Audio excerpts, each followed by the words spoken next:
تو آپ کو اپنے بچوں کو یہ بات بتانی ہے کہ علم حاصل کرنے سے اسلام منع نہیں کرتا. ہمارے بچے یہ سمجھتے ہیں کہ جب دین کی طرف لایا جائے گا تو شاید ان کی دنیا ان سے چھین لی جائے گی.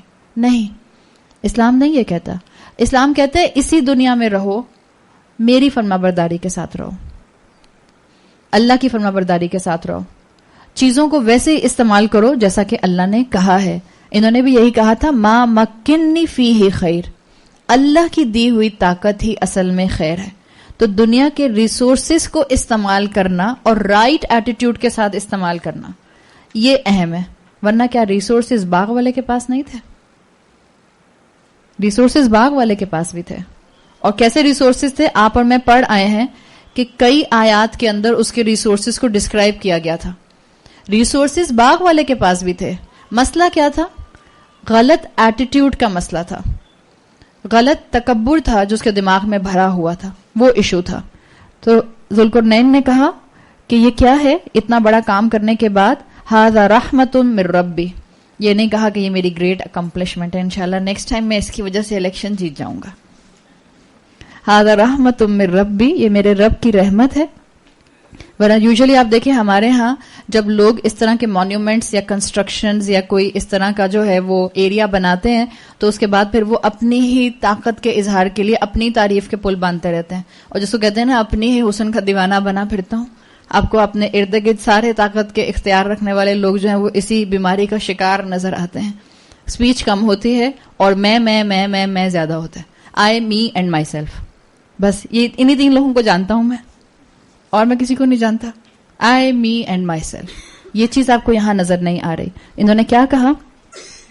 فَإِذَا جَاءَ وَعْدُ رَبِّي، جب میرے رب کا وعدہ آئے گا. اب آپ سوچیں ذرا، اتنے مہینے اور اتنے دنوں لگا کے اور ہفتوں لگا کے دیوار بنائی ہوگی مشینری کے بغیر، ساری ہاتھوں سے کام ہو رہا ہے، مین پاور سے کام ہو رہا ہے، اور وہ لوگ سامنے کھڑے ہیں جن کے لیے پروٹیکشن بنا کے دیے. وہ کتنا خوش ہو رہے ہوں گے. آپ جب مہینوں لگا کے کوئی کام کرتے ہیں اور پھر اس کے بعد آپ اس کا اینڈ ریزلٹ دیکھتے ہیں تو وہ آپ کے لیے کتنا انکریجنگ ہوتا ہے. آپ سوچیں یہ سامنے کھڑے ہو کے یہ نہیں کہہ رہے کہ دیکھیں اس سے کیا ہوگا فائدہ، آپ کی اکانومی بڑھ جائے گی، آپ کا ٹریڈ اچھا ہو جائے گا، اس کے بعد آپ کے پاس لوگ بزنس لے کر آئیں گے. جی نہیں. کیا کہا ذوالقرنین نے اتنی بڑی مضبوط دیوار بنانے کے بعد؟ فَإِذَا جَاءَ وَعْدُ رَبِّي، جب میرے رب کا وعدہ آئے گا، جَعَلَهُ دَكَّا، میرا رب اس کو ٹکڑے ٹکڑے کر دے گا. کوئی کہتا ہے ایسے؟ ہم گھر بناتے ہیں، ہمارے گھر اور اس دیوار کا کوئی مقابلہ نہیں ہے. آپ سوچیں، آپ گھر میں داخل ہونے سے پہلے کہہ رہی ہیں جب تک میرے رب کا حکم ہوگا یہ قائم رہے گا، ورنہ اس کے بعد یہ ٹکڑے ٹکڑے ہو جائے. ہم کہ توبہ توبہ استغفر اللہ، کیسی باتیں زبان سے نکال رہی ہو.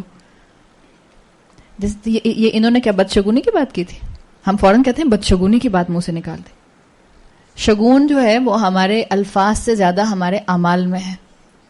ہمارے گناہوں کا شگون ہم پر امپیکٹ کرتا ہے، الفاظ میں کوئی شگون نہیں ہوتا ہے، یاد رکھیں. ورنہ ذوالقرنین اتنا بڑا مارولس معجزہ بنانے کے بعد جو ہے وہ ایسی بات کیوں کہتے کہ جب میرے رب کا فیصلہ آئے گا جعلہ دکا، وہ اس کو ٹکڑے ٹکڑے کر دے گا. وَكَانَ وَعْدُ رَبِّي حَقًّا، اور میرے رب کا وعدہ سچا ہے. اتنی محنت سے دیوار بنائی، اتنے پرفیکٹلی مینز استعمال کیے، مکمل مینز استعمال کیے، انجینئرنگ استعمال کی، لیکن واضح کر دیا کہ جب میرا رب چاہے گا اس کو ٹکڑے ٹکڑے کر دے گا.